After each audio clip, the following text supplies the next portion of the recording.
밤에 잠이 오지 않으세요? 아침에 눈 뜨면 가슴부터 먼저 무거우세요. 평생 열심히 살았는데 왜 마음은 점점 더 불안해질까요? 여러분, 저는 오늘 위로의 말을 하러 온 게 아닙니다. 괜찮아질 거예요. 라는 말도 하지 않을 겁니다. 대신 여러분께 정확한 답을 드리겠습니다. 왜 마음이 흔들리는지, 왜 자식 걱정이 끝이 없는지, 왜 돈이 있어도 불안한지, 그 이유를 지금부터 말씀드립니다. 19세기 철학자 쇼펜하우어는 이렇게 말했습니다. 인간을 괴롭히는 것은 사건이 아니라 끝없이 원하는 마음이다.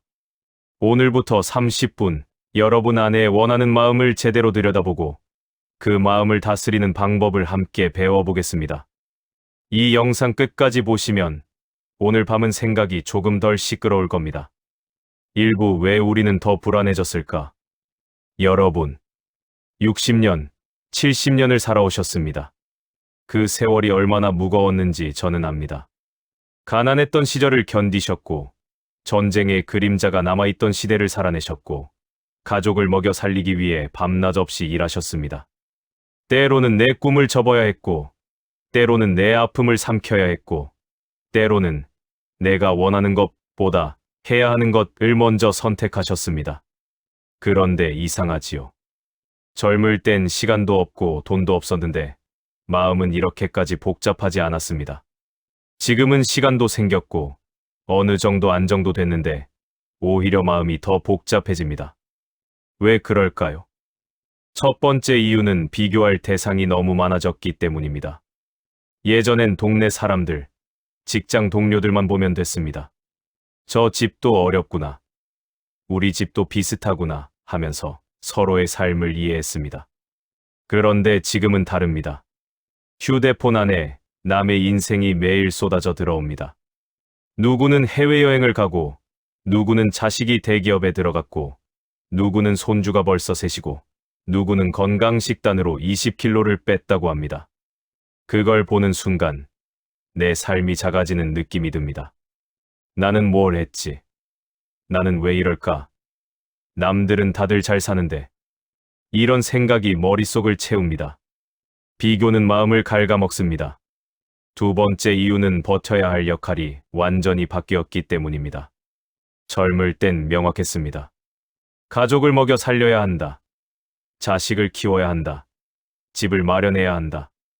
목표가 분명했고 역할도 분명했습니다. 그런데 지금은 다릅니다.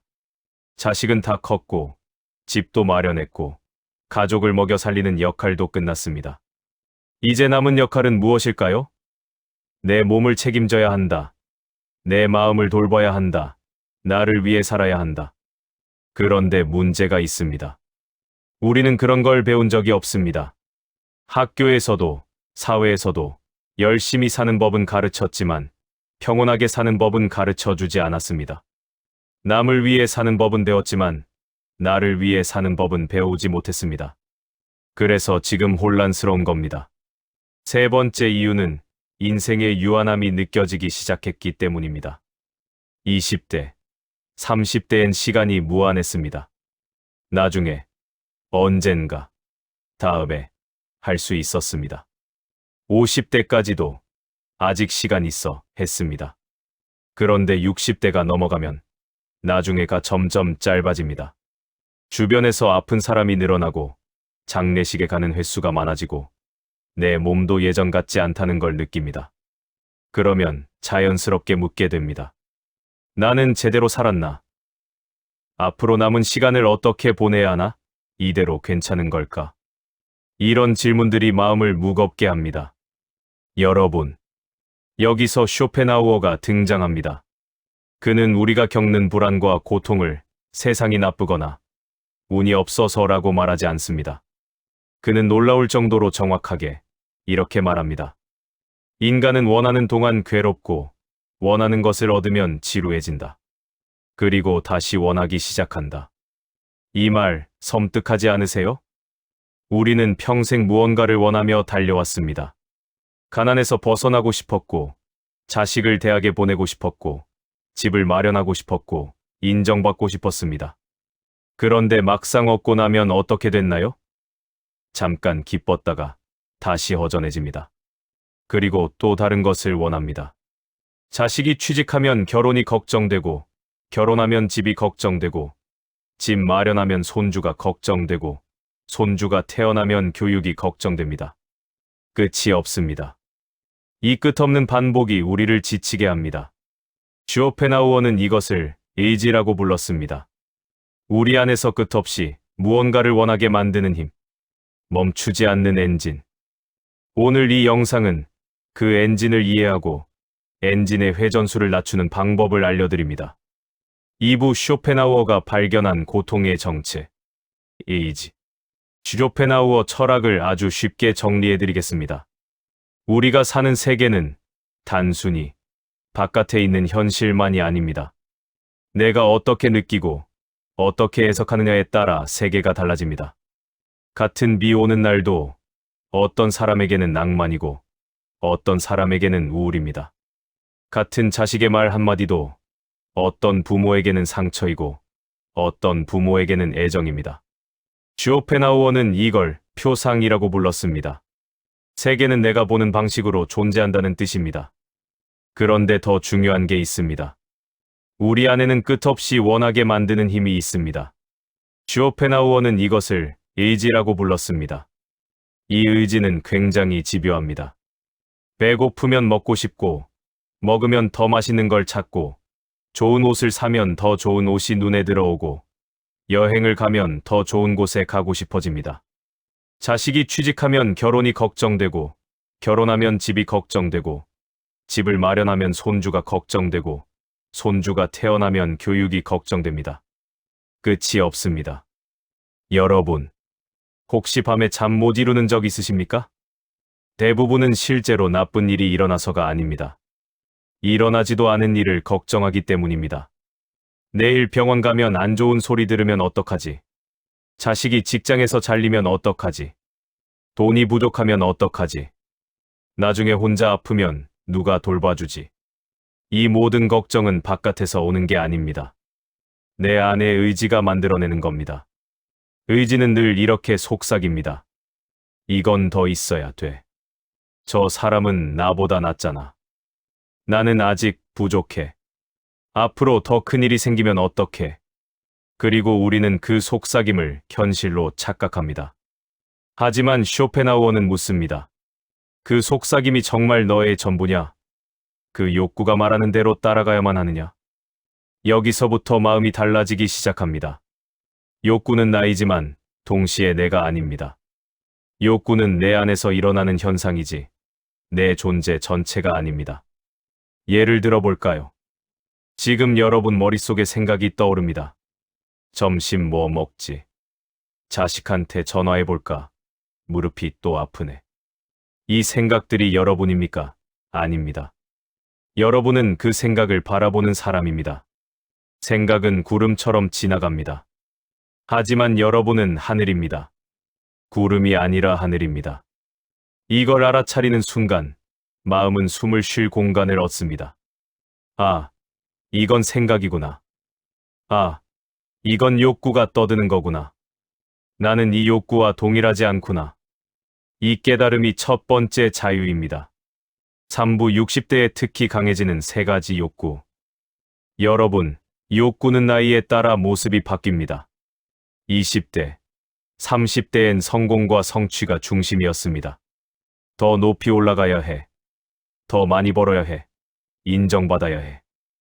50대까지도 비슷했습니다. 자식 교육시켜야 해. 집 마련해야 해. 노후 준비해야 해. 그런데 60대가 넘어가면 욕구의 모양이 조금 달라집니다. 특히 세 가지가 강해집니다. 첫째, 인정받고 싶은 마음입니다. 젊을 때는 앞만 보고 달렸습니다. 뒤돌아볼 여유가 없었습니다. 그런데 이제는 자꾸 뒤를 돌아보게 됩니다. 나는 제대로 살았나? 내 인생이 의미가 있었나? 누군가 내 노력을 알아주긴 하나? 특히 자식에게서 인정받고 싶어집니다. 엄마, 아빠 덕분이에요. 그동안 고생 많으셨어요. 저 이렇게 클 수 있었던 건 부모님 덕분이에요. 이런 말을 듣고 싶습니다. 하지만 현실은 어떻습니까? 자식은 바쁩니다. 자식도 자기 인생 사느라 정신이 없습니다. 그래서 서운함이 생깁니다. 내가 그렇게 키웠는데, 내가 그렇게 희생했는데. 여러분, 여기서 조심해야 합니다. 인정 욕구가 강해지면 내 마음의 주도권이 남에게 넘어갑니다. 남이 칭찬해줘야 안정되고 남이 무심하면 흔들립니다. 내 인생의 가치가 남의 평가에 달려버리는 겁니다. 이건 위험합니다. 둘째, 통제하고 싶은 마음입니다. 나이가 들수록 통제할 수 없는 것들이 늘어납니다. 내 몸도 내 뜻대로 안 됩니다. 무릎이 아프고 허리가 아프고 잠도 잘 안 옵니다. 자식도 내 뜻대로 안 됩니다. 이렇게 살아라, 저렇게 하지 마라 해봐야 자식은 자기 방식대로 삽니다. 세상도 내 뜻대로 안 됩니다. 물가는 오르고 정치는 복잡하고 세상은 빠르게 변합니다. 그런데 통제할 수 없다는 걸 인정하기가 어렵습니다. 그래서 더 통제하려 합니다. 자식한테 더 잔소리하고 건강을 더 걱정하고 미래를 더 염려합니다. 하지만 여러분, 통제 욕구가 강할수록 불안이 커집니다. 왜냐하면 통제는 대부분 실패하기 때문입니다. 세상은 내 뜻대로 되지 않습니다. 자식도, 몸도, 미래도 내 뜻대로 되지 않습니다. 그걸 인정하지 않으면 평생 싸우며 살게 됩니다. 셋째, 안전하고 싶은 마음입니다. 60대가 넘어가면 자연스럽게 묻게 됩니다. 이대로 괜찮을까? 병원비는 감당할 수 있을까? 노후 자금은 충분할까? 나중에 아프면 누가 돌봐줄까? 혼자 남으면 어떡하지? 이런 걱정들이 머릿속을 채웁니다. 안전 욕구 자체는 자연스럽습니다. 생존을 위한 본능입니다. 그런데 문제는 안전 욕구가 과해지면 현재의 평온을 미래의 불안으로 바꿔버린다는 겁니다. 지금 괜찮은데도 나중에 안 괜찮으면 어떡하지? 를 걱정하며 지금의 평화를 잃어버립니다. 여러분, 쇼펜하우어는 이렇게 말합니다. 의지는 우리를 살게 하지만 동시에 괴롭게도 합니다. 먹고 싶고, 안전하고 싶고, 인정받고 싶은 마음은 우리를 움직이게 하지만 동시에 우리를 쉬지 못하게 합니다. 그러니 핵심은 의지를 없애는 게 아니라 의지의 소리를 줄이는 기술을 배우는 겁니다. 지금부터 그 기술을 4가지 알려드리겠습니다. 기술 1. 원함을 줄이면 고통도 줄어든다. 첫 번째 기술은 단순하지만 강력합니다. 원함을 줄이는 것. 여러분, 우리는 평생 이렇게 배워왔습니다. 행복해지려면 더 가져야 한다. 더 많이 벌어야 한다. 더 높이 올라가야 한다. 그런데 쇼펜하우어는 정반대로 말합니다. 행복은 더하기가 아니라 빼기에 가깝다. 생각해 보십시오. 원하는 것이 많을수록 마음은 늘 결핍을 느낍니다. 10가지를 가졌어도 11번째가 없으면 불만입니다. 반대로 원하는 것이 적을수록 마음은 이미 가진 것에서 쉼을 찾습니다. 3가지를 가졌는데 그 3가지로 충분하다고 느끼면 마음이 평온합니다. 여기서 중요한 오해가 있습니다. 원함을 줄이면 삶이 재미없어지는 거 아닌가요? 그럼 아무것도 안 하고 살라는 건가요? 아닙니다. 원함을 줄인다는 것은 삶을 포기하라는 게 아닙니다. 삶의 소음을 줄여서 삶의 본소리를 듣는 겁니다. 우리는 평생 소음 속에서 살아왔습니다. 성과, 비교, 체면, 걱정, 의무, 기대. 이런 소음들이 머릿속을 가득 채웠습니다. 그 소음을 낮추면 비로소 들립니다. 밥 한 끼의 따뜻함, 햇빛의 부드러움, 사람 목소리의 온기, 내 몸이 아직 움직여준다는 감사, 아침에 눈을 뜰 수 있다는 기쁨, 이런 것들이 들립니다. 실천 하나 드리겠습니다. 오늘부터 원함 목록을 적어 보십시오. 종이에 이렇게 쓰는 겁니다. 지금 내가 원하는 것. 예를 들면, 자식이 더 자주 연락했으면 좋겠다. 무릎 통증이 없어졌으면 좋겠다. 돈이 더 많았으면 좋겠다. 건강했으면 좋겠다. 다 적으셨으면 그 옆에 한 줄 더 씁니다. 그걸 못 가져도 나는 괜찮은가? 이 질문은 잔인하지만 동시에 해방감을 줍니다.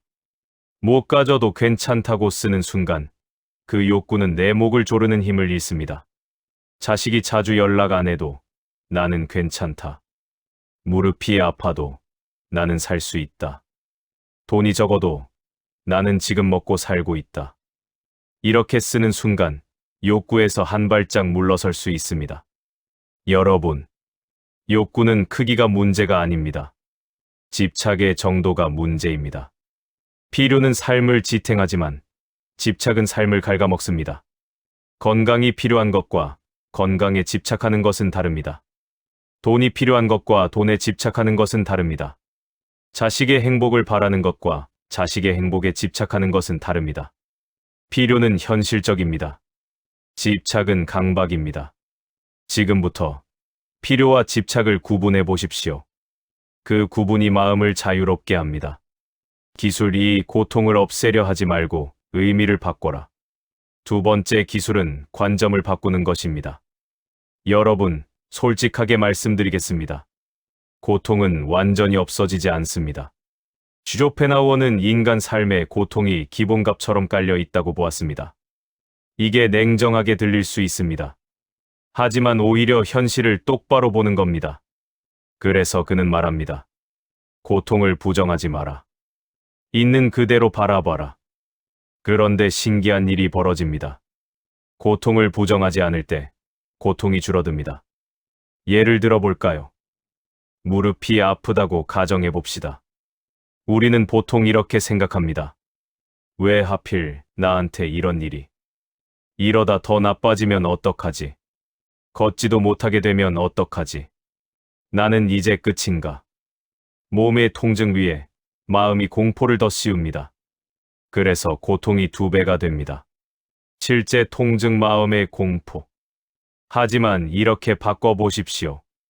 아, 내 몸이 나에게 신호를 주는구나. 이 통증은 내가 천천히 살라는 알림이다. 지금부터는 무릎을 아끼며 사는 법을 배우면 된다. 이제 격한 운동 대신 산책을 하면 되겠구나. 같은 상황입니다. 무릎은 여전히 아픕니다. 하지만 의미가 바뀌면 마음이 덜 무너집니다. 통증을 나를 망치는 것으로 보는 대신 나를 돌보라는 신호로 보는 겁니다. 쇼펜하우어는 우리에게 묻습니다. 내가 겪는 고통은 너를 망치는가? 아니면 너를 깎아내어 단단하게 만드는가? 나무를 생각해 보십시오. 바람이 전혀 없는 곳에서 자란 나무는 뿌리가 얕습니다. 조금만 흔들려도 쓰러집니다. 하지만 바람을 견딘 나무는 뿌리가 깊습니다. 폭풍이 와도 버팁니다. 여러분 인생이 그랬습니다. 여러분은 바람을 견딘 분들입니다. 가난이라는 바람, 전쟁이라는 바람, 가족 부양이라는 바람, 사회의 편견이라는 바람. 그 모든 바람을 견뎌내셨습니다. 그러니 지금의 고통도 나를 무너뜨리는 증거가 아니라 내가 여전히 살아있다는 증거로 바꿔 해석해보는 겁니다. 실천을 하나 더 드리겠습니다. 오늘부터 고통 일기를 써보십시오. 하루에 한 줄이면 됩니다. 예를 들면, 오늘 나를 힘들게 한 것 자식이 전화를 안 받았다. 그것이 나에게 가르쳐준 것 자식도 바쁘구나. 나도 내 삶을 살아야겠다. 혹은, 오늘 나를 힘들게 한 것 허리가 아팠다. 그것이 나에게 가르쳐준 것 몸을 더 아껴야겠다. 스트레칭을 시작해야겠다. 이렇게 쓰는 겁니다. 이건 자기 최면이 아닙니다. 현실을 왜곡하는 게 아닙니다. 현실을 다루는 능력입니다. 같은 상황을 어떻게 해석하느냐에 따라 내 마음의 무게가 달라집니다. 여러분은 이미 평생 그렇게 살아오셨습니다. 힘든 순간에도 의미를 찾으며 버텨오셨습니다. 이제 그 능력을 의식적으로 사용하는 겁니다. 기술 3. 외로움의 해독제는 관계보다 먼저 연민이다. 세 번째 기술은 조금 의외일 수 있습니다. 쇼펜하우어가 강조한 것 중 하나가 바로 연민입니다. 연민은 타인의 고통을 느끼는 마음입니다. 그는 이렇게 말했습니다. 인간이 이기적 의지에 끌려갈수록 불행해지고 연민을 키울수록 마음이 고요해진다. 왜 그럴까요? 연민은 내 욕구의 감옥에서 나를 잠깐 꺼내주기 때문입니다. 외로움이 깊어질수록 우리는 이렇게 생각합니다. 왜 아무도 나를 알아주지 않지? 왜 나만 이렇게 힘들지? 왜 자식은 나한테 관심이 없지? 이 생각은 내 마음을 점점 더 좁게 만듭니다. 나만 바라보게 만듭니다. 그때 이렇게 해보십시오. 시선을 밖으로 돌리는 겁니다. 저 사람도 힘들겠구나. 저 사람도 두려움이 있겠구나. 저 사람도 외롭겠구나. 저 사람도 자기 방식으로 버티고 있겠구나. 이렇게 시선을 바꾸는 순간 내 마음의 방이 넓어집니다. 신기하지만 사실입니다. 외로움을 해결하려고 억지로 사람을 붙잡을수록 더 외로워지고 내 마음을 먼저 넓히려 할수록 외로움이 누그러집니다. 실천 하나 드리겠습니다. 하루에 한 번만 아주 작은 친절을 해보십시오. 대단한 것이 아닙니다. 엘리베이터에서 먼저 인사하기. 안녕하세요. 편의점 직원에게 수고하세요. 가족에게 고맙다. 아파트 경비 아저씨에게 추운데 고생 많으세요.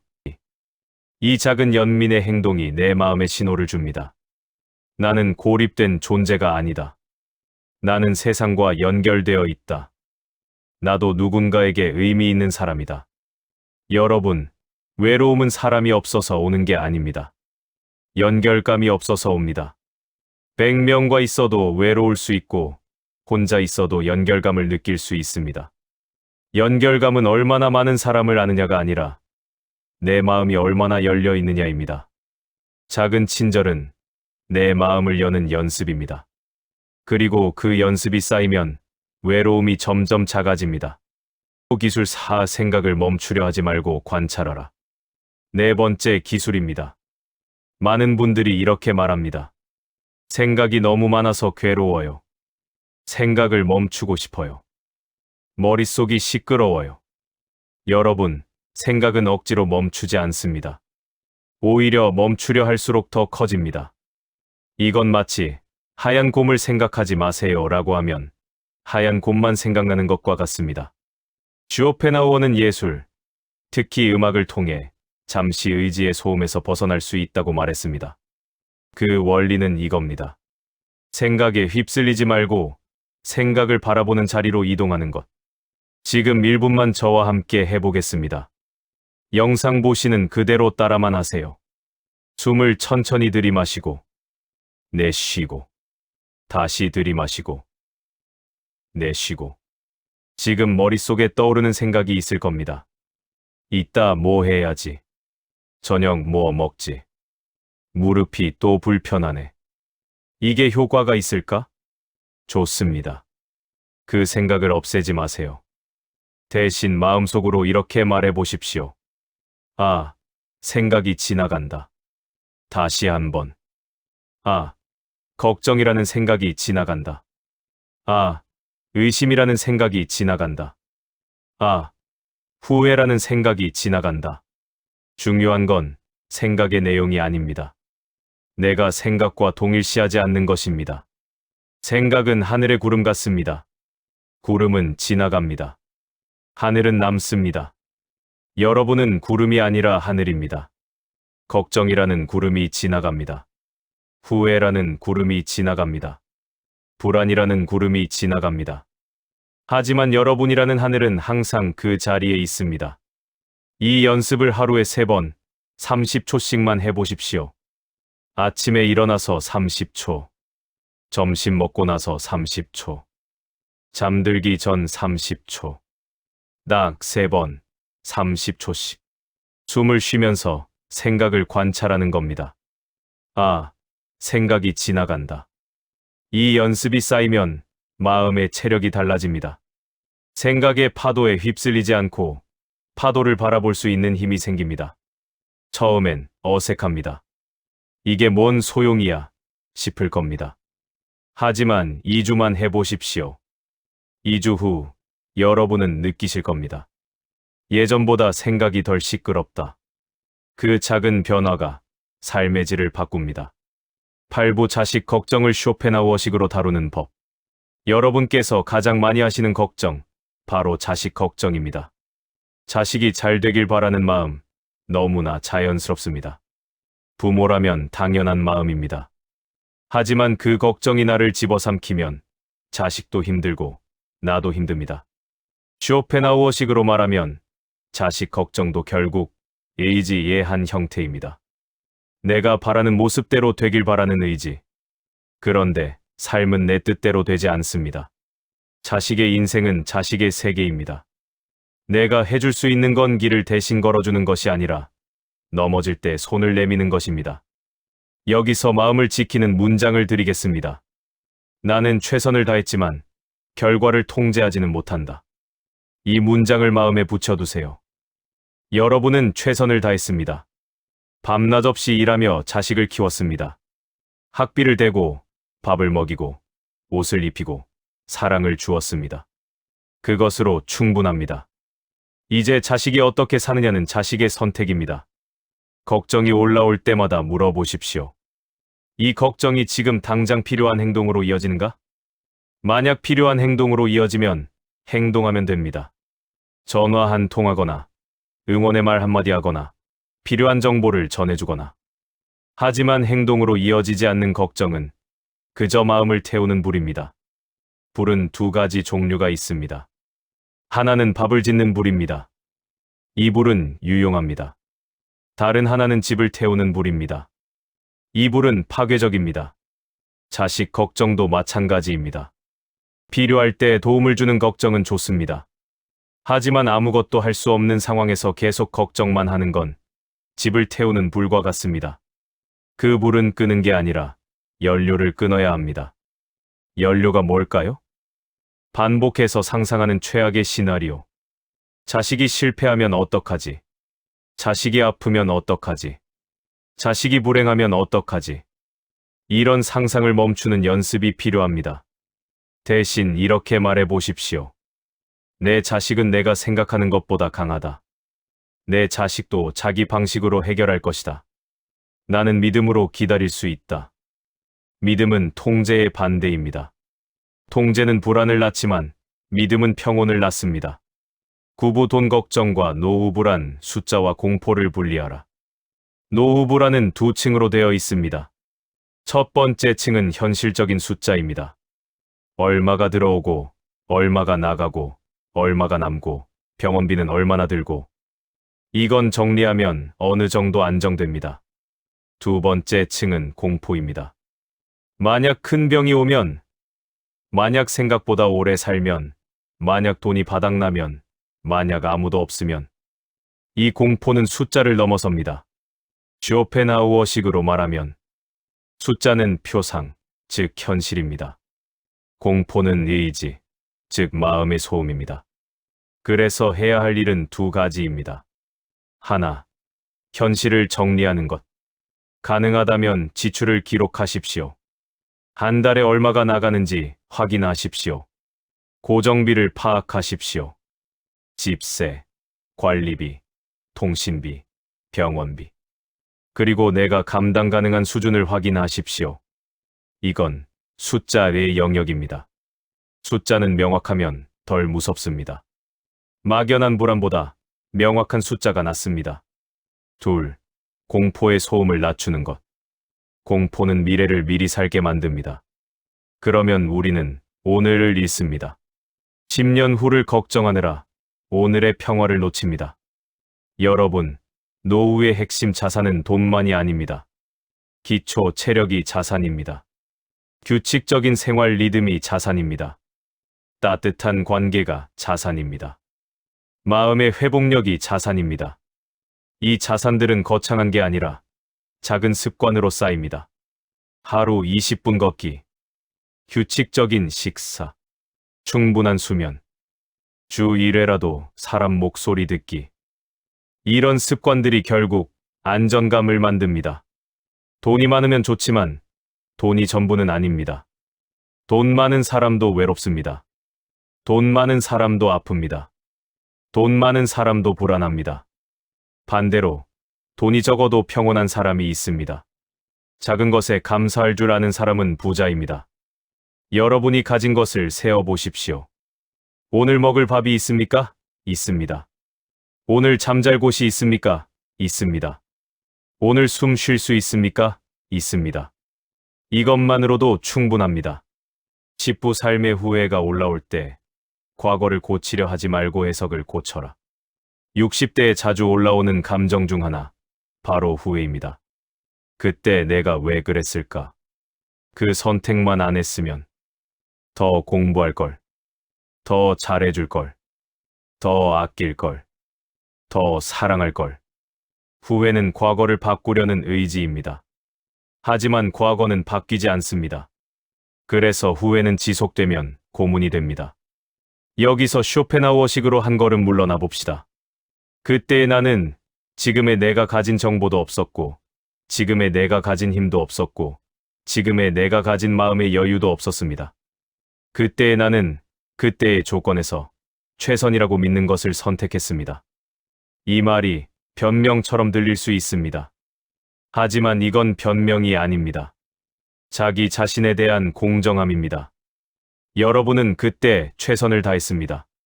완벽하지 않았을 수 있지만 그래도 최선이었습니다. 여러분에게 필요한 건 과거의 수정이 아니라 과거에 대한 해석의 수정입니다. 실천을 제안드립니다. 종이에 이렇게 적어보세요. 내가 후회하는 일 한 가지. 예를 들면 자식에게 더 다정하게 대하지 못한 것, 부모님께 효도를 못한 것, 배우자에게 더 잘해주지 못한 것. 그 아래에 이렇게 씁니다. 그 일이 나에게 가르쳐준 것 한 가지. 예를 들면 가족의 소중함을 깨달았다. 시간은 돌아오지 않는다는 것을 배웠다. 사랑은 표현해야 한다는 것을 알았다. 그리고 마지막으로 이렇게 씁니다. 그래서 지금 나는 무엇을 더 잘할 수 있는가? 예를 들면 지금부터라도 자식에게 더 따뜻하게 대할 수 있다. 살아계신 분들께 더 잘할 수 있다. 남은 시간을 더 의미 있게 쓸 수 있다. 톤, 희망적으로. 이 세 줄이 후회를 상처에서 지혜로 바꿉니다. 과거는 바꿀 수 없지만 과거의 의미는 바꿀 수 있습니다. 그리고 그 의미가 바뀌면 미래가 달라집니다. 11부 쇼펜하우어가 추천한 탈출구, 예술과 자연의 무역의 순간. 쇼펜하우어는 예술을 높이 평가했습니다. 특히 음악은 의지의 소음을 잠시 멈추게 해준다고 봤습니다. 여러분도 경험해 보셨을 겁니다. 좋은 음악을 들을 때 걱정이 잠시 멀어지고 그냥 듣는 나만 남는 순간이 있습니다. 좋은 그림을 볼 때 생각이 멈추고 그냥 보는 나만 남는 순간이 있습니다. 아름다운 자연을 볼 때 시간이 멈추고 그냥 존재하는 나만 남는 순간이 있습니다. 그 순간이 귀합니다. 그 순간이 바로 욕구가 잠깐 쉬는 순간입니다. 그 순간에는 더 가져야 해도 없고, 더 해야 해도 없고, 더 되어야 해도 없습니다. 그냥 지금 여기만 있습니다. 그래서 저는 여러분께 권합니다. 일주일에 한 번은 일부러 무욕의 시간을 만드십시오. 큰돈 드는 취미가 아니어도 됩니다. 자연을 천천히 보는 시간, 좋아하는 음악을 듣는 시간, 책 한 페이지를 천천히 읽는 시간, 따뜻한 차 한 잔을 마시는 시간, 산책하며 하늘을 보는 시간. 그 시간에는 성과도, 비교도, 계획도 내려놓습니다. 그저 지금 여기에 머뭅니다. 이걸 반복하면 마음이 점점 조용해집니다. 그리고 조용해진 마음은 불안의 파도를 덜 크게 만듭니다. 파도는 여전히 칩니다. 하지만 나는 더 이상 파도에 휩쓸리지 않습니다. 12부 죽음 생각이 두려울 때 유한함은 삶을 더 선명하게 만든다. 어느 순간부터 죽음이라는 단어가 가까워집니다. 주변에 아픈 사람이 늘고 장례식 소식도 자주 들립니다. 동창생들도 하나둘 떠나갑니다. 죽음을 떠올리면 두려운 건 당연합니다. 하지만 죽음을 피하려고만 하면 현재의 삶도 함께 흐려집니다. 유한함은 잔인하지만 동시에 선물입니다. 끝이 있기에 오늘이 의미가 생깁니다. 만약 시간이 무한하다면 오늘은 중요하지 않습니다. 내일 해도 되지, 다음에 해도 되지 하며 미루게 됩니다. 하지만 시간이 유한하다는 걸 알면 오늘이 선명해집니다. 지금이 아니면 언제? 오늘이 아니면 언제? 슈조펜하우어는 삶을 낭만적으로 포장하지 않습니다. 그는 냉정하게 삶의 고통을 말합니다. 그런데 역설적으로 그 냉정함이 우리를 자유롭게 합니다. 인생이 원래 완벽하지 않다. 나는 완벽한 행복을 증명할 필요가 없다. 나는 조용한 하루를 살아도 충분하다. 이 마음이 들면 죽음 생각이 삶을 파괴하지 않고 삶을 정돈하게 만듭니다. 죽음을 생각하면 불필요한 것들이 보입니다. 쓸데없는 걱정, 의미 없는 비교, 해결할 수 없는 과거, 통제할 수 없는 미래. 이런 것들이 덜 중요해집니다. 대신 중요한 것들이 보입니다. 오늘 만난 사람의 얼굴, 오늘 먹은 따뜻한 밥, 오늘 느낀 햇살, 오늘 나눈 대화. 이런 것들이 더 선명해집니다. 여러분, 죽음을 두려워하지 마십시오. 죽음은 삶의 일부입니다. 죽음을 생각하는 것은 삶을 포기하는 게 아니라 삶을 더 깊이 사는 것입니다. 여러분, 오늘 30분이 길었을 수도 있고 짧았을 수도 있습니다.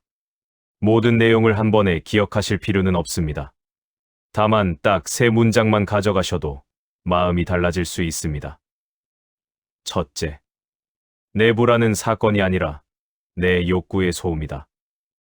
둘째, 나는 최선을 다했지만 결과를 통제하지는 못한다. 셋째, 생각을 멈추려 하지 말고 생각을 바라보는 자리로 이동하자. 이 3문장은 의지가 휘젓는 마음의 작은 닻을 내려줍니다. 슈조펜하우어는 행복을 크게 약속하지 않습니다. 그 대신 이렇게 말하는 철학자입니다. 인생은 원래 고통이 섞여 있다. 그러니 고통이 왔다고 해서 너의 삶이 실패한 게 아니다. 여러분, 이 말이 정말 중요합니다. 많은 분들이 고통이 오면 내 인생이 잘못됐나 라고 생각합니다. 아닙니다. 고통은 삶의 일부입니다. 그걸 받아들이는 순간, 고통은 괴물에서 손님이 됩니다. 손님은 언젠가 갑니다. 그리고 여러분은 손님이 있는 동안에도 따뜻한 밥을 먹을 수 있고, 햇빛을 볼 수 있고, 사람의 온기를 느낄 수 있습니다. 슈오펜하우어식 조용한 행복은 크게 웃는 행복이 아니라 조용히 괜찮아지는 행복입니다. 원함이 줄어들수록, 비교가 줄어들수록, 통제가 내려갈수록, 연민이 커질수록, 생각을 관찰할수록 마음은 고요해집니다. 여러분이 평생 쌓아온 것은 돈과 성취만이 아닙니다. 버텨온 시간, 견뎌낸 마음, 그리고 여기까지 살아온 존재의 무게가 있습니다. 그 무게는 누구도 쉽게 흉내낼 수 없습니다. 오늘 밤 잠들기 전에 딱 30초만 해보세요. 숨 들이마시고 내쉬고 마음속으로 말합니다. 아, 생각이 지나간다. 아, 욕구가 떠든다. 나는 그 욕구와 동일하지 않다. 그 30초가 쌓이면 어느 날 여러분은 느끼실 겁니다. 예전보다 마음이 덜 흔들린다. 나는 생각보다 괜찮다. 여러분, 오늘도 잘 버텨주셔서 고맙습니다. 이제 마음을 조금 내려놓고 편안한 밤 보내시길 바랍니다. 구독, 좋아요는 영상을 만드는데 큰 힘이 됩니다. 감사합니다.